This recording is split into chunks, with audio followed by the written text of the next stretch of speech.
Here it is, hot to off the press. You will be getting your copy in the post any day now. And what a great issue this is. We had to go up in size for this one.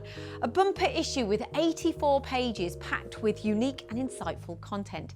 In the March issue, you're going to see our automotive sector report that discusses the rapidly changing landscape that is being brought on by electrification. We also have an exclusive interview with Mike Hawes, the CEO of the Society of Motor Manufacturers and Traders, who gives us his insights into the supply chain for the EV market.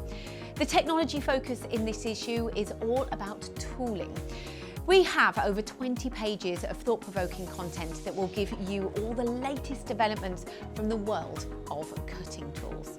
As part of our tooling focus, we have done a Q&A with the managing directors from two cutting tool companies, where we discuss the turbulence of the last 12 months and the strategic route coming out of the pandemic.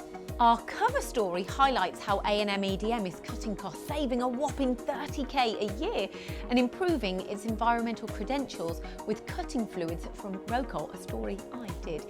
Our software feature in this issue takes a closer look at Great British sports cars and their reasoning behind working with CAD-Spec and Autodesk and what the software has delivered for their business. We also have the latest instalment from Tanya Reaver, who discusses with Dr. Phil Reeves the challenges with materials for the additive manufacturing industry. The machining section is full of unique content with some fascinating editorials from McDowell Machining Technologies, Studer, Dugard, Star, Fanuc, GM CNC, and so many more.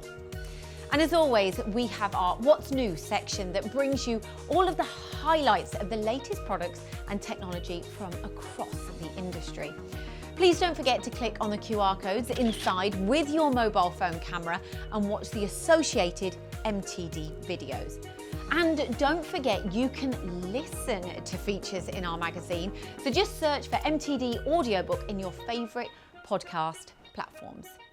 And to conclude, as always, a massive thank you to our advertisers for all of your support.